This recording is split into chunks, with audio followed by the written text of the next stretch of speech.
إن الحمد لله نحمده ونستعينه ونعوذ بالله من شرور أنفسنا ومن سيئات أعمالنا من يهده الله فلا مضل له ومن يضلل فلا هادي له ونشهد أن لا إله إلا الله وحده لا شريك له ونشهد أن سيدنا ومولانا محمدا عبده ورسوله صلى الله عليه وعلى آله وأصحابه وبارك وسلم. أعوذ بالله من الشيطان الرجيم. بسم الله الرحمن الرحيم. إن الله وملائكته يصلون على النبي يا أيها الذين آمنوا صلوا عليه وسلموا تسليما. اللهم صل على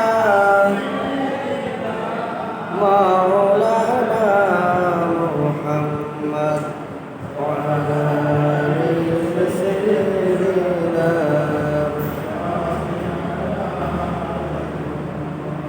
اللهم صل على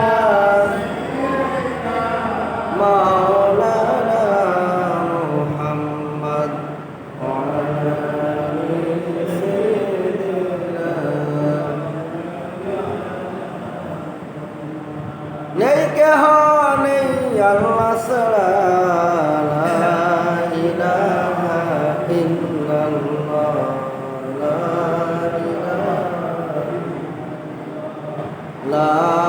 ইলাহা ইল্লাল্লাহ, লা ইলাহা,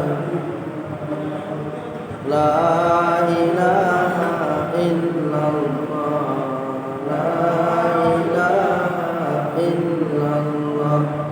আসমানের মালিক যে আল্লাহ, জমিনের মালিক সেই আল্লাহ, হায়াতের মালিক যে আল্লাহ, মউতের মালিক সেই আল্লাহ। লা ইলাহা ইল্লাল্লাহ, লা ইলাহা ইল্লাল্লাহ, লা ইলাহা ইল্লাল্লাহ। সুবহানাল্লাহ আলহামদুলিল্লাহ, লা ইলাহা ইল্লাল্লাহ। সুবহানাল্লাহ আলহামদুলিল্লাহ, লা ইলাহা ইল্লাল্লাহ। সুবহানাল্লাহ আলহামদুলিল্লাহ, লা ইলাহা ইল্লাল্লাহ, লা ইলাহা ইল্লাল্লাহ মুহাম্মাদুর রাসূলুল্লাহ সাল্লাল্লাহু আলাইহি ওয়াসাল্লাম। সম্মানিত হাজিরিন, মহান আল্লাহ পাক রব্বুল আলামিন আমাদের সবাইকে পবিত্রতম সময়ে, পবিত্র মুহররম মাসে আশুরার দিন, একে তো মুহররম মাস, 10তম দিন আশুরার দিন, আবার জুমার দিন। তাহলে এই জুমার দিন, আশুরার দিন ছিল যেদিন হযরত আদম আলাইহিস সালামকে আল্লাহ পাক সৃষ্টি করেছিলেন। সুবহানাল্লাহ। আমাদের আদি পিতা, মানব জাতির প্রথম মানব, আল্লাহ পাক যাকে নিজ কুদরতি হাতে সৃষ্টি করেছেন, তৈরি করেছেন, সে আদম আলাইহিস সালামকে এই আশুরার দিনে, পবিত্র জুমার দিন সৃষ্টি করেছেন। সুবহানাল্লাহ। আজকে সে অন্যতম একটি দিন। সম্মানিত হাজিরিন, পৃথিবী সৃষ্টি করেছেন আসমান জমিন সৃষ্টি করেছেন এই আশুরার দিনে। আল্লাহু আকবার। আল্লাহ পাক অসংখ্য নিদর্শনাবলী পৃথিবীর মধ্যে তার সৃষ্টিরাজির মধ্যে ঘটিয়েছেন এই আশুরার দিবসে। আল্লাহু আকবার। সে আল্লাহ পাক আমাদেরকে পবিত্রতম সময়ে পবিত্র দিবসে সেই আশুরার দিন, পবিত্র জুমার দিন আজকে আল্লাহ পাক আমাদেরকে বাঁচিয়ে রেখে রোজা পালনের মাধ্যমে আল্লাহ সন্তুষ্টি অর্জনের নিমিত্তে রাসূল সাল্লাল্লাহু আলাইহি ওয়াসাল্লামের মুখ নিঃসৃত বাণী গত একটি বছরের জীবনের গুনাহ আল্লাহ পাক এই রোজার মাধ্যমে আল্লাহ পাক মাফ করে দিবেন। সুবহানাল্লাহ। আল্লাহ পাক সেই তৌফিক আমাদের দিয়েছেন, এজন্য শুকরিয়া আদায় করে সকলে বলছি আলহামদুলিল্লাহ। সম্মানিত হাজিরিন, আমি আপনাদের সামনে গত জুমাও আলোচনা করেছিলাম, বলেছিলাম যে আল্লাহ রাসূল বলেছেন রমজানের পরে যে গুরুত্বপূর্ণ রোজা রয়েছে সেই রোজার মধ্যে অন্যতম রোজা হলো আশুরার রোজা। সুবহানাল্লাহ। আল্লাহ রাসূল বলেন আফদালুস সিয়াম বা'দা শাহরি রমাদান সিয়ামু শাহরিল্লাহিল মুহাররম। রমজানের পরে সবচেয়ে বেশি ফজিলতের সিয়াম হলো আল্লাহর মাস মুহররমের সিয়াম। সুবহানাল্লাহ। সম্মানিত হাজিরিন, আল্লাহ রাসূল সাল্লাল্লাহু আলাইহি ওয়াসাল্লাম বলেছেন সিয়ামু ইয়াউমিন আশুরা আহতাসিবু আলাল্লাহি আইয়ুকাফিরাল সানাতাল্লাতী ক্বাবলাহু। আমি আশা করি আশুরার সিয়ামের কারণে আল্লাহ পূর্ববর্তী বছরের কাফারা করে দিবেন। সুবহানাল্লাহ। সম্মানিত হাজিরিন, যা হোক, এই আশুরা 10 তারিখ রাসূল সাল্লাল্লাহু আলাইহি ওয়াসাল্লামের ইন্তেকালের ওফাতের মাত্র 50 বছর পরে 61 হিজরি সালের মুহররম মাসের 10 তারিখ শুক্রবার ইরাকের কারবালা নামক স্থানে তারই উম্মতের কিছু মানুষের হাতে নির্মমভাবে শহীদ হন তার প্রিয়তম দৈহিত্র, জান্নাতের 2টি ফুলের একটি ফুল, জান্নাতের যুবকদের সর্দার ইমাম হুসাইন রাদিয়াল্লাহু তাআলা আনহু এবং তার সঙ্গী সাথী রাসূল সাল্লাল্লাহু আলাইহি ওয়াসাল্লামের পরিবারের অনেক সদস্য, সেদিন 72-73 জন সদস্য, শিশুপুত্র,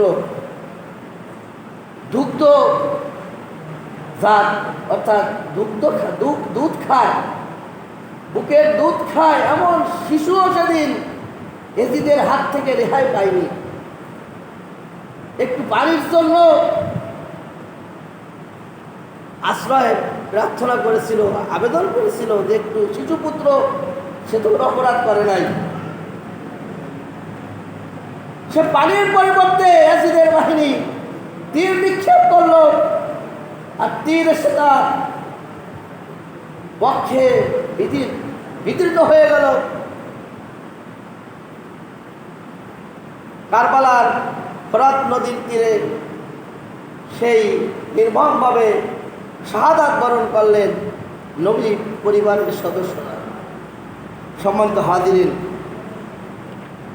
আজকে আপনাদের সামনে শুধু এতটুকু বলতে চাই যে এজিদ এই ঘটনা ঘটিয়েছিল ইসলামী খেলাফতকে ধ্বংস করার জন্য।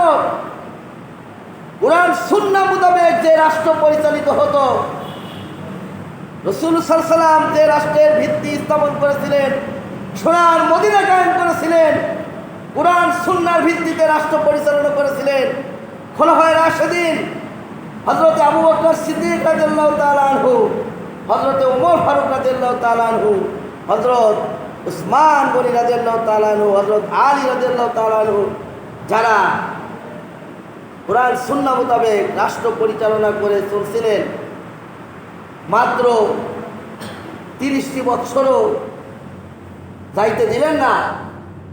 এজিদের বাহিনী ষড়যন্ত্র করে রাসূল সাল্লাল্লাহু আলাইহি ওয়াসাল্লামের মাত্র 50 বৎসরের ইন্তেকালের 50 বৎসর পরে 61 হিজরিতে নির্মমভাবে এভাবে শহীদ করে দিলেন। সম্মানিত হাজিরিন, এজন্য দুঃখ করার কিছু নেই, হতাশার কিছু নেই। কারবালার এই শাহাদাতের ঘটনাকে কেন্দ্র করে হুজুর সাল্লাল্লাহু আলাইহি সাল্লামের উম্মতেরা নতুনভাবে উজ্জীবিত হয়ে গেলেন। এজন্য কত কবি কবিতা রচনা করেছেন, কত সাহিত্যিক সাহিত্য রচনা করেছেন। ইসলাম জিন্দা হোতা হায় হার কারবালা কি বাত। আমাদের এই বাংলার একজন লেখক ঐতিহাসিক মীর মোশাররফ হোসেন, তিনিও বিষাদ সিন্ধু রচনা করে, যা হোক তার মধ্যে কিছু অতিরিক্ত কথা বৃদ্ধি করে লিখেছেন। সেই সময়ের প্রয়োজন এটা দরকার ছিল, মুসলমানদের ইসলামী চেতনাকে বৃদ্ধি করার জন্য তাই করা হয়েছিল। তবে যে সত্য ঘটনা এটাকে সামনে এনে জাতির সামনে পেশ করে তুলেছেন, এটা মীর মোশাররফ হোসেনের অনেক কৃতিত্ব। আর তাই নতুন উদ্দীপনায় উজ্জীবিত হয়ে ইসলাম আবার সারা দুনিয়ায় ছড়িয়ে পড়ল। আজকে সেই ইমাম হুসাইন রাদিয়াল্লাহু তাআলা আনহুর রক্তে স্নাত বুকের তাজা রক্ত বিলিয়ে দেওয়া ইসলাম বিশ্বে আনাসে কানাসে সব জায়গায় সর্বত্র ছড়িয়ে পড়েছে। আলহামদুলিল্লাহ, সেই শাহাদাতের খুন, রক্ত ঝরা, রক্ত স্নাত সেই জমিন, যে জমিনে রক্ত পড়েছে, শহীদের রক্ত পড়েছে, ওই জমিন জালিমেরা কখনো করতলগত করে রাখতে পারবে না। আজকে দেখা যায় যে যে মোল্লা মৌলবীদের, যে আলেম উলামাদের ঠাট্টা বিদ্রুপ করে সারা বিশ্বব্যাপী কাঁপিয়ে তুলেছে ইহুদি, মুশরিক, খ্রিস্টানরা, ইসলামের দুশ্মনেরা, পরাশক্তিধর সারা পৃথিবীকে শাসন করতেছে এখনো, তারা পালিয়ে যেতে বাধ্য হয়েছে এই মোল্লাদের কাছে। আল্লাহু আকবার। বিনা রক্তপাতেই ইসলাম বিজয় হয়েছে। সুবহানাল্লাহ। একজন হিন্দু লেখক, সংখ্যালঘু আমাদেরই রাষ্ট্রে ছিল, থাকতে পারে নাই, সত্যের পক্ষে দাঁড়ানোর কারণে এই রাষ্ট্রে থাকতে পারে নাই, মিথ্যা সাক্ষ্য দিতে হবে। এই মিথ্যা সাক্ষ্য দেয়নি কেন? এজন্য তাকে অনেক ভয় ভীতি দেখানো হয়েছে। হত্যার যখন ষড়যন্ত্র এসেছে, তার গুমের যখন ষড়যন্ত্র এসেছে, প্রাণ নাশের ষড়যন্ত্র এসেছে, তখন এদেশ থেকে সে চলে যেতে বাধ্য হয়েছে। সে এখন আমেরিকায় বসবাস করছে। মিনা ফারা, একজন হিন্দু লেখিকা, মহিলা, মানবতা বিরোধী অপরাধের মিথ্যা সাক্ষ্যে তাকে সাক্ষী বানানো হয়েছিল। সে বলেছে আমি এগুলো মিথ্যা সাক্ষ্য দিতে পারবো না। একজন হিন্দু হয়েও সে মিথ্যা সাক্ষ্য দেয়নি। আর আমাদের অনেক মুসলমান আছে, এজিদ মার্কা মুসলমান, যারা কিছু টাকার জন্য, অর্থের জন্য, লোভের জন্য, যাকে সারা জীবন সামনের পরে দেখলাম ফেরেশতার মতো মানুষ, তার বিরুদ্ধে সাক্ষ্য প্রদান করেছে মিথ্যা সাক্ষ্য। কি মুসলমানের চরিত্র হলো, এজিদ মার্কা চরিত্র এটা। সেই মিনাফারা বলেছে যে মক্কা বিষয়ে কথা স্মরণ করে দিয়েছে।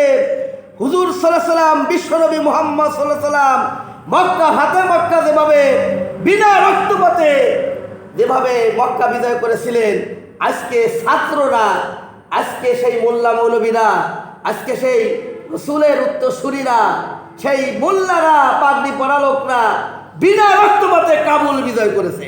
সুবহানাল্লাহ। যারা এটাকে সন্ত্রাসী আখ্যা দিতে চায়, যারা মুসলমান হয়েও এটাকে যারা জঙ্গি বানাতে চায়, তারা রাসূলের জীবন আদর্শ মক্কা বিজয়কেও তারা কলঙ্কিত, প্রশ্নবিদ্ধ করতে চায়। সে বলেছে না বলার কথা, আর আমরা তো বলছেই আমাদের কথা শোনে কয়জন? তবে দিন গেলে অবশ্যই শুনবে, কারণ আল্লাহ রসুলের কথা কখনো মিথ্যা হবে না। আল্লাহ রসুল বলে গেছেন প্রতিটি কথা অক্ষরে অক্ষরে পালিত হচ্ছে, অবশ্যই হবে। সম্মানিত ভাইয়েরা, সারা পৃথিবী কত কিছু হয়ে যাচ্ছে, আফগানিস্তান আল্লাহ পাক হেফাজত করেছেন। সুবহানাল্লাহ। এটা আল্লাহর রহমত। বারবার চেষ্টা করে পৃথিবীর বলেছে 50,000 বছরের ইতিহাস। এই 100 বছর 50 বছরের ইতিহাস না। আমাদের বাংলাদেশ তো 50 বছর 200 বছরের পরে ইতিহাস বলতে পারি না। আমাদের বাপ দাদা, দাদার দাদা, তার দাদার নাম আমরা বলতে পারি না। আমার দাদার দাদার নাম কি, তারপরে দাদার দাদার নাম কি আমরা বলতে পারি কয়জন? ইতিহাস জানি। আমার সেই দাদা কি ছিল, হিন্দু না মুসলমান না কি, মুসলিম না খ্রিস্টান, জানি না। তার পরিচয় কোথায় ছিল? এই এলাকায় আমরা আসলাম, এই এলাকায় আমার দাদার দাদা, তার দাদা আসছিল কিনা, কারা এসে বসত করলো, তাও আমরা বলতে পারি না। 50,000 বছর ইতিহাসে বলেছে আফগানদের ভূমি এমন, মোগল বিভিন্ন সম্রাটরা এই উপমহাদেশে শাসন করেছে, সারা পৃথিবী দাবিয়ে বেড়েছে, চেঙ্গিস খানেরা, হালাকু খানেরা, কিন্তু আফগানিস্তান তারা স্থায়ীভাবে দখল করতে কেউ বলতে পারে নাই। আল্লাহু আকবার। কঠিন ব্যাপার কথা। এজন্য বলেছে আফগানিস্তান মানে আফগানিদের ভূমি। আফগানিস্তান মানে ওই আফগানিদের ভূমি। ওটা অত সহজে কেউ কথা মানে করতল করতে পারবে না। তাদের ইমানি জজবা এত, জীবন চলে যাবে, বারবার আল্লাহর জন্য আমরা শহীদ হয়ে যাব, কিন্তু আমাদের ভূমির 1 ইঞ্চি মাটি কাউকে ছাড় দেওয়া হবে না। এটাই হলো ইমানি শক্তি। আর আমরা যদি এর থেকে শিক্ষা না নেই, আমাদের ভূমি বারবার ষড়যন্ত্রের মধ্যে শিকার হয়। কেউ দখল করে এতটুকু, কেউ অতটুকু, কেউ সারা দেশ দখল করে নিতে চায় বিভিন্ন কায়দায়। এর থেকে শিক্ষা নিয়ে চলতে হবে। সম্মানিত ভাইয়েরা, কত শিক্ষা এই আশুরার থেকে আমাদেরকে নিতে হবে। কারণ আশুরে অনেক কিছু পৃথিবীতে ঘটেছে, আরও ঘটবে। কিয়ামত যেদিন হবে সেদিনে আশুরার দিন শুক্রবারের দিন থাকবে। আল্লাহু আকবার। ইমাম সাহেব এসে তখন দেখবে যে কোরআন শরীফের আরবি অক্ষরগুলো আর নাই। আল্লাহু আকবার। ইমাম সাহেব তখন সূরা পড়তে যাবেন, ইমামের সূরাগুলো সে ভুলে যাবে। চিন্তা করেছে? তাহলে সেই জুমার দিন আল্লাহ পাক আমাদেরকে বাঁচিয়ে রেখেছেন, সুস্থভাবে সুন্দরভাবে আল্লাহর ইবাদত করার তৌফিক দিয়েছেন। এজন্য আল্লাহর কাছে লাখো কোটি শুকরিয়া আদায় করছে, আলহামদুলিল্লাহ। সবাই তো হাজিরিন, এই কোরআন থেকে কত শিক্ষা। কোরআন আমাদের সামনে যদি থাকে, ভয় দিতে, মৃত্যু তো হবেই, মৃত্যু তো হবেই। মৃত্যু যখন হবে, ওপারের জিন্দেগি আছে কথা বিশ্বাস করি, তাহলে আমাদেরকে হিসাব নিকাশ দিতে হবে, কাঠ গড়ায় দাঁড়াতে হবে। আর যখন কাঠ গড়ায় দাঁড়াতে হবে, যদি হিসাব নিকাশ যদি সহজ হয়ে যায়, অনাদি অনন্তকালের জীবন যদি আমাদের সুখীময় হয়ে যায়, জান্নাত পেয়ে যায়, এটাই তো আমাদের সফলতা। আল্লাহ পাক আমাদের সেই জীবনকে সকলকে সফল করে দিন, সকল বলুন আমিন। সম্মানিত হাজিরিন, দেখেন এই যে কতগুলো সূরা আপনাদের সামনে ধারাবাহিক। গত বছর একটি বছরের রমজান মাস থেকে পড়তে পড়তে 2টো পারা শেষ করতে পারিনি। এরপরে ধারাবাহিকভাবে আলোচনা করে, সংক্ষেপে আলোচনা করে করে এই সূরা নাস পর্যন্ত 114টি সূরা, 114 নম্বর সূরা এখানে সংক্ষেপে হলো আলোচনা করেছি। তবে 2 পারা 28 আর 29, 30, 29, 30, 28 পারাও পুরো হয়নি, কিছু কিছু হয়েছে। ধারাবাহিক আলোচনা শুরু করেছিলাম। শুধু 114টি সূরার মধ্যে এই আমপাড়া 30 নম্বর পাড়ায় সূরা আছে কয়টি? 37টি সূরা। এটা তেলাওয়াত করা হয়েছে, আলোচনা করা হয়েছে। এখানে দেখেন, যদি আমরা শুধু 10টি সূরা সংক্ষেপে শিক্ষা শুনি, কি কি শিক্ষা পেলাম? আমরা যদি সূরা হুমাযাত থেকে শিক্ষা নেই, সেখানে কি শিক্ষা পেলাম? মানুষ শুধু পরনিন্দা নিয়ে ব্যস্ত, নিজের দোষ দেখতে চাই না। হাজারো দোষের মধ্যে আছি, নিজের দোষ আমরা দেখতে চাই না, অপরের একটা যদি দোষ খুঁজে পাই তার পিছনে লেগে যাই। আল্লাহ পাক এই সূরা হুমাযার মধ্যে শিক্ষা নিতে বলেছেন, এই কাজ করো না, শুধু নিন্দা নিন্দা নিন্দা নিন্দা পরনিন্দা করে বেরো না, নিজের সমালোচনা নিজে করো, ভালো কাজ করো। আর তুমি মনে করেছো মাল ধন সম্পদ সব কিছু তোমাকে বাঁচিয়ে রাখবে, কখনো বাঁচিয়ে রাখবে না। হিসাব করে লাভ নাই, পরকালে হিসাব করো। তুমি শুধু টাকার পাহাড় করছো, 1 লাখ 2 লাখ 5 লাখ কোটি কোটি 95 লাখ টাকা যদি হয় কেউ মালিক, চিন্তা করে কোন কাজে এখন আর 5 লাখ টাকার মালিক হয়ে তিরাংটা ভরে রাখবো, 1 কোটি টাকার মালিক হয়ে যাব। কিন্তু দেখা গেল এর মধ্যে আজরাইল আলাইহিস সালাম চলে আসলো। টাকা কেউ 1 টাকাও কি পকেটে নিতে পারলাম? কারণ এই পাঞ্জাবির পকেটে সাদা হলেও তো পকেট আছে, ওই কাফনের কাপড় সাদা হলেও কোনো পকেট নেই, 1 টাকাও নেওয়ার কোনো ক্ষমতা আমার নেই।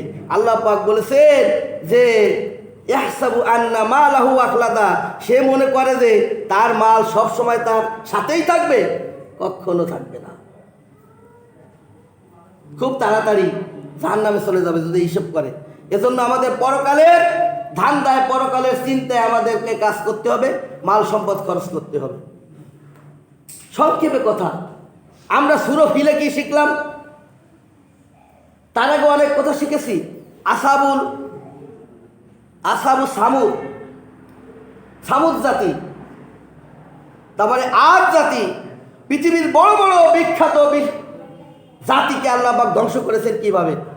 আসহাবুল ফিল, এটাও তো কম শক্তিশালী ছিল না, কারণ কাবাগর ধ্বংস করতে এসেছিল, কম শক্তি না নিয়ে আসেন, অনেক শক্তি নিয়ে আসছে। কিন্তু আল্লাহ পাক তাদেরকে কিভাবে ধ্বংস করলেন? ছোট্ট ছোট্ট আবাবিল পাখি দ্বারা, ছোট্ট ছোট্ট কঙ্কর দ্বারা কিভাবে নিঃশেষ করে দিলেন, সেই কথা সূরাতুল ফিলে আল্লাহ পাক বলে দিলেন। শেষ থেকে শিক্ষা নাও, তোমাদের বিরুদ্ধে যতই ষড়যন্ত্র করুক, ইসলামের বিরুদ্ধে, ঈমানদারদের বিরুদ্ধে যতই ষড়যন্ত্র করুক, ইসলামকে পৃথিবীর থেকে উৎখাত করা সম্ভব হবে না। আল্লাহু আকবার। এই শিক্ষা আমরা সূরাতুল ফিল থেকে নিতে হবে, সূরাতুল কুরাইশ থেকে শিক্ষা নিতে হবে যে যিনি ক্ষুধা, দারিদ্রতা, ভয় ভীতি থেকে নিরাপত্তা দিলেন, শীতকালে গ্রীষ্মকালের উভয়কালে যিনি এই ব্যবসা বাণিজ্যের অবস্থা তৈরি করে দিলেন, সেই আল্লাহ পাকের ইবাদত করো। এই ঘরের যিনি মালিক, কোন ঘরের? কাবা ঘরের কথা বলেছেন। কাবা ঘরের একটা অংশ, এটাও তো আল্লাহর ঘর, ঠিক কিনা? কাবা ঘর হলো মূল, সেই প্রথম দুনিয়ার সর্বোত্তম ঘর। আল্লাহ পাক বলেছেন যে ফালিয়াবুদু রাব্বা হাযাল বাইত, এই কাবা ঘরের মালিকের ইবাদত করা তাদের উচিত। সম্মানিত ভাইয়েরা, এজন্য আমাদেরকে সর্ব অবস্থায় কাবা ঘরের মালিকের ইবাদত করার জন্য ফিরে আসতে হবে। সূরাতুল মাউন থেকে কি শিক্ষা নিলাম? আল্লাহ পাক বলেছেন, তুমি কি দেখেছো তাকে, যে কিয়ামতের দিনকে, আখিরাতের দিবসকে, এই প্রতিফল বদলা দিবসকে অস্বীকার করে? সে যে হলো এই এতিম মিসকিনকে গলা ধাক্কা দিয়ে তাড়িয়ে দেয়। কি করে? মিসকিনদেরকে খাবার দানে উৎসাহিত করে না, নিজে তো খাবার দেয় না, কেউ দেখ তাও চায় না, উৎসাহ দেয় না। আল্লাহ পাক বলেছেন ও মিথ্যাবাদী, ও কিয়ামতকে, আখিরাতকে মিথ্যা মনে করে। এরপরে বলেছেন ওই নামাজিদের জন্য ধ্বংস, যারা লোক দেখানো ইবাদত করে, লোক দেখানো নামাজ পড়ে। এজন্য প্রকৃতপক্ষে নামাজে ফিরে আসতে হবে যদি আমরা বাঁচতে চাই।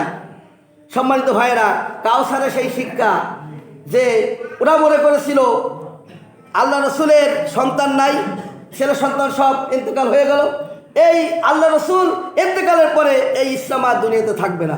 আল্লাহ পাক বলে দিলেন অসংখ্য অগণিত সন্তান দান করে দিলাম, আদর্শের সন্তান। আপনাকে তো কাউসার দিছি, হাউজে কাউসার দান করেছি, যারা নামাজ পড়বে, যারা কুরবানি করবে আপনার আল্লাহর জন্য, তাদেরকে আপনি হাউজে কাউসার থেকে পানি পান করাইয়া তাদেরকে সন্তুষ্ট করে দেবে। সুবহানাল্লাহ। পানির তৃষ্ণা থাকবে না।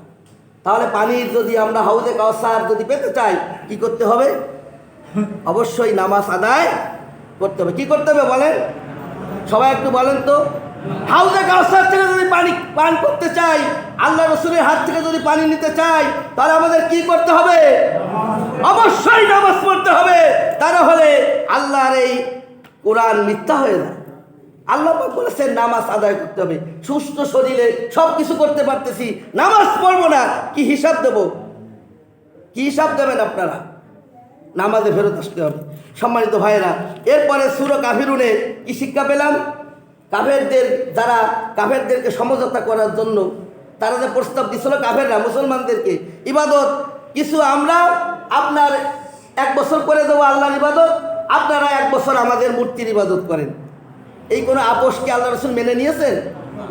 মানেননি। কারণ আল্লাহর পক্ষ থেকে বলেছেন যে কোনো আপোষ হতে পারে না, কারণ তুমি যার ইবাদত করো তার ইবাদত ওরা কখনো করে না। আর ওরা যার ইবাদত করে, উপাসনা করে, তা কখনো তোমরা ওই মূর্তির উপাসনা করতে পারো না। অতএব যার যার ধর্ম তার কাছে, যার যার দিন তার কাছে, যার যার হিসাব তারই দিতে হবে। সম্মানিত ভাইরা, এরপরে আমরা সূরা ইখলাস ও সূরা নাসরে কি দেখলাম? আল্লাহ পাক বলেছেন যত মহৎ বিজয়, বড় কাজ সমাধা করা হোক না কেন, আসল সাফল্য হলো যদি আল্লাহ কবুল করেন। যদি আল্লাহ কবুল না করেন তাহলে আসল সাফল্য সেটা না। এজন্য যত কাজই হোক, যত মহৎ কাজ হোক, আল্লাহ কবুল না করলে তা ব্যাফল, তা ব্যর্থ, তার বিফল হতে বাধ্য। এজন্য মক্কা বিজয়ের পরেও আল্লাহ রাসূল সাল্লাল্লাহু আলাইহি ওয়াসাল্লাম বলেছিলেন ইজা জা নাসরুল্লাহি ওয়াল ফাত ওয়া রাআইতান নাস সায়াদখুলুনা ফি দীনিল্লাহি আফওয়াজা ফাসাব্বিহ বিহামদি রাব্বিকা ওয়াস্তাগফির ইন্নাহু কানা তাওয়াবা। আল্লাহু আকবার। কি বলছিলেন? যখন আল্লাহ সাহায্য ও বিজয় এসে যায়, হে রাসূল আপনি তখন দেখতে পান, দেখতে কি পাবেন? মানুষ দলে দলে আল্লাহর দিনে দাখিল হচ্ছে। সুবহানাল্লাহ। তখন আপনার রবের প্রশংসা সহ তার তাসবিহ করুন এবং তার কাছে ক্ষমা চান, নিশ্চয়ই তিনি তওবা কবুলকারী। সুবহানাল্লাহ। আমরা দেখলাম বর্তমান এই সাম্প্রতিককালে যে বিজয় হলো, কাবুল বিজয়, সেখানেও রাজপ্রাসাদে প্রেসিডেন্ট ভবনে গিয়ে তারা সূরাতুন নাসর ইজা জা নাসরুল্লাহি সূরা পাঠ করেছে। সুবহানাল্লাহ। মক্কা বিজয়ের কথা তারা স্মরণ করিয়ে দিয়েছে, সবাইকে বলেছে আমরা ক্ষমা করে দিলাম, আমাদের সাথে কোনো শত্রুতা নাই, আপনাদের ভূমি আফগানিস্তানদের, অতএব এই ভূমি আমাদের, আমরাই এই দেশ শাসন করব। কিভাবে করতে হবে? সবার ঘরে ঘরে আমরা সুখ শান্তি পৌঁছে দিতে চাই। সুবহানাল্লাহ। ইসলামই পারে শান্তি দিতে। সম্মানিত ভাইয়েরা, এরপরে সূরা আহাব, আবুল আহাবের কথা 2 হাত ধ্বংস হোক, কিয়ামত পর্যন্ত ইমানদাররা এভাবে সূরা নামাজে এই সূরা পড়বে, বিভিন্ন সময় তেলাওয়াত করবে, হাফেজ সাহেবরা, ছাত্ররা, তালেব ইলমরা পড়েই যাচ্ছে। আবুল আহাবের 2 হাত ধ্বংস হোক, কিয়ামত পর্যন্ত হবে, আখিরাতে হবে, জাহান্নামে যাবে। সে শুধু নয়, তার সন্তানাদি সব কোনো কাজে লাগবে না, তার স্ত্রীও সাথে। সম্মানিত ভাইরা, এরপরে বলেছেন সূরা ইখলাস। ইখলাস কি? তাওহীদের সূরা, তাওহীদ, একত্ববাদের সূরা। অতএব আসুন এক আল্লাহর ইবাদত আমরা করি। আর সূরা ফালাক এবং নাসে এখানে আল্লাহ পাক জানিয়ে দিলেন মানুষের রব, মানুষের ইলাহ, যিনি এই সকল কিছুর যিনি ইলাহ, লালন পালনকারী, সেই আল্লাহর কাছে আশ্রয় চাও, আল্লাহর কাছে সাহায্য প্রার্থনা করো, আল্লাহর কাছেই তোমরা আশ্রয় প্রার্থনা করো। আল্লাহু আকবার। আমার সম্মানিত ভাইরা, সূরাতুল ইখলাস এবং ফালাক নাস আল্লাহ রাসূল আরো বলেছেন যারা এই 3টা সূরা নিয়মিত পড়বে এবং এই সূরা 3টা পড়ে সুন্দর করে ঘুমানোর আগে ওযু অবস্থায় আপনি পড়ার পরে এইভাবে ফু দিয়ে আস্তে এই শরীরটা মেসেজ করে দেবেন, আপনার শরীর এই জিন, শয়তানের জিন, ওয়াসওয়াসা, এই জাদু টোনা বান যারা মেরে বেড়ায়, এই মানুষ শয়তান, জিন শয়তান উভয়ের হাত থেকে আপনার শরীরটা প্রোটেক্টেড হয়ে যাবে। সুবহানাল্লাহ। অতএব আসুন আমরা সংক্ষেপে এই 10টি সূরার আলোচনা শুনলাম, আশুরা সম্পর্কে সংক্ষেপে যা শুনলাম। ইসলাম জিন্দা হতা হয় হার কারবালা কি বাত, এ কথা বলে গিয়েছেন। তবে ইসলাম আমাদের প্রতিদিন জিন্দা হচ্ছে, প্রতিদিন আমাদের কারবালা হচ্ছে।